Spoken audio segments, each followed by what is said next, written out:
Welcome to Vermontitude, a collaborative effort between Great Eastern Radio, the Brattleboro Reformer, and BCTV to bring you the stories behind the stories on the topics you want to learn more about. Because there's always more, so there'll always be Vermontitude.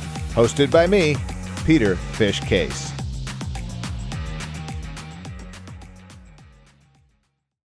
Welcome to Vermontitude. New episodes drop every Tuesday and can be found by going to Vermontitude.com, Reformer.com, Brattleboro.tv, and locally on Comcast Channel 78. We come to you from our studios at the Innovation Box on Landmark Hill. I'm Peter Fish Case, and each week I cover the topics that are of concern to Windham County and the towns that reside within its borders. Joining us today, we're talking about food, so that makes me happy. And to do that with me is Leda, Sheintab from... It's Leda's Kitchen. I'm getting my doses and my Leda's all confused. I apologize. Well, I'm from both. Yeah, I know. So tell us a little bit about it. I should just read weekly-ish global eats to pick up. Yes. Is our sounds like a mouthful and it's out loud. I like weekly-ish. I like the kind of it's how I do it. Be there 5-ish. I like that. I've always appreciated that. All right. Just in case I have to take a week off. Okay. All right. So people know your venture from mainly Dosa Kitchen. You rolled out sort of was it like a grocery line? You could pick up at grocery stores. Yeah, Dosa. So you've been busy.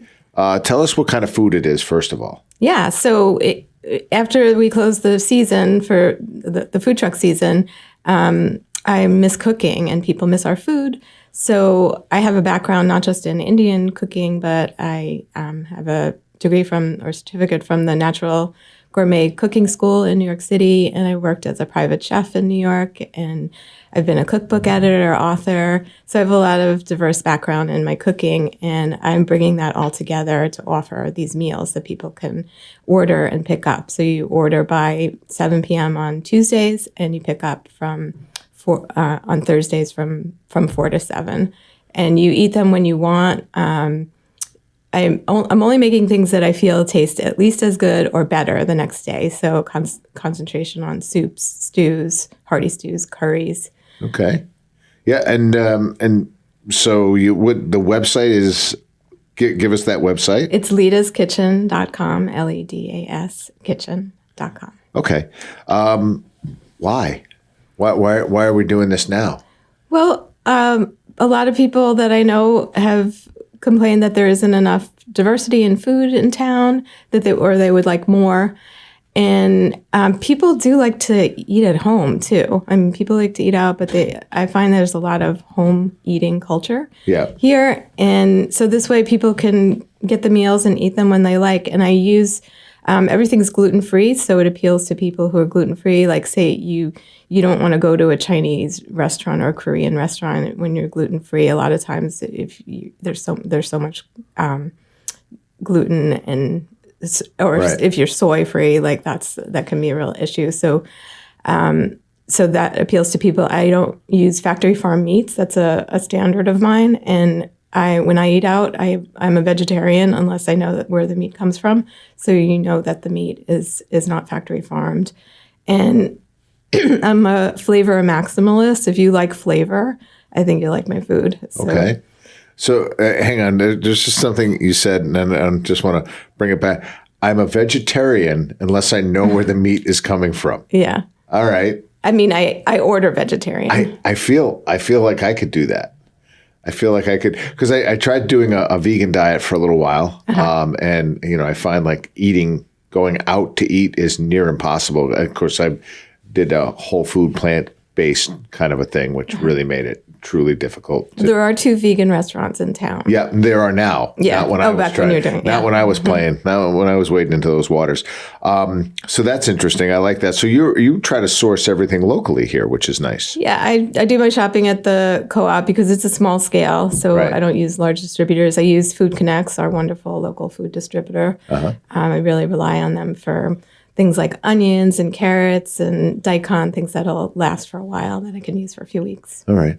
Good. And so if I want to, I guess I'm just trying to understand this because this is not a new concept. I should say that. There's the people who have been doing this for a long, long time. It's just I feel like it's new here. Yeah. So if somebody likes your style of cooking, they order on a Tuesday, they pick it up on a Thursday. Like, how many meals? Just one meal, 15 meals? Like, what does that look like? I thought about it for a really long time before I started, and I came up with a 24-ounce container, so 3 cups. Okay.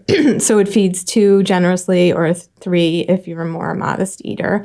And at first I did like a curry and rice box as well. I decided not to do that. There's just so much packaging.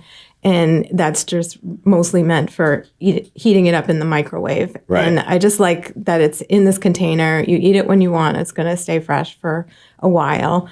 And yeah.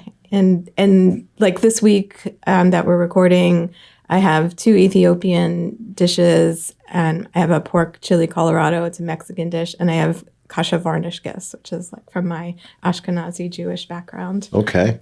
So, all right. So the menu then it's changing. It's always like, every week something it's different. new, and this is just what you want to cook, and you do that, and people pick it up. You don't drop it off. Right. Right. Okay. Yeah. And it's pretty much that easy, I guess. Yeah, it's really easy. I spend a lot of time setting up the website. One of my customers gave me it was a compliment that I wouldn't expect to get. That he said, "Don't get me wrong, your food is great, but I've been a businessman in this town for 35 years, and I know when a business is run well, and like just how I set up the website, how I had an early pickup when it was going to snow a day early, and so I was a managing editor in my former life in book publishing, so I tend to try to be really organized with my things." All right, that's good. That's good. So making it easy is what's going to make it work, right? Yeah. All right. So if we want to try out Leda's Kitchen, you can go to the website ledaskitchen.com. Yeah. What's the incentive? I have a special code for your listeners. Special code. It's called I Love Fish. So all caps. Are you serious? Stop. Now I'm blushing. All right. All right. You are blushing. I'm humbled. I have a discount code now. All right. So, all right. So, and what is it? What is that? What does that offer? 10% off your first order. 10%. Okay. Yeah. So I'm a discount code worth 10%. Okay. Very good. I wish we had discussed that before we were taping. I would have been a little better prepared for it. Again, so people should be familiar with your food. And again, just for one more time, the kind of food it is sounds basically a lot of Indian fare. Yeah, a lot of Indian, but there's also like Ethiopian, Mexican, Korean, all different types of cuisines. So you cover it all. And how many different dishes are you making available each week? Usually 3 main dishes, like 2 non-veg and 1 vegetarian vegan. Okay. And then I'll usually have a soup and some sides. And I have rice if you don't want to cook rice yourself. There's a special art to making basmati rice. So there is. You're right about that. And you have to get the Indian or Pakistani rice, to the really long grain ones. So you can buy rice too if you don't want to take on that project. And also, I'm selling the Dosa Kitchen products. Okay. You can purchase them from me too. Well, Leda, it's a super fun thing that you're doing here. It's nice. I wish you nothing but success. Always have, though. Love the food, love the product. Even got, I should say, along with my discount code, a little snack that looks like super healthy. So thank you for that as well. You're welcome. Anything else we're leaving out? I don't think so. Really thank you for this opportunity to talk about my new business. Good luck with it. Yeah, thank you.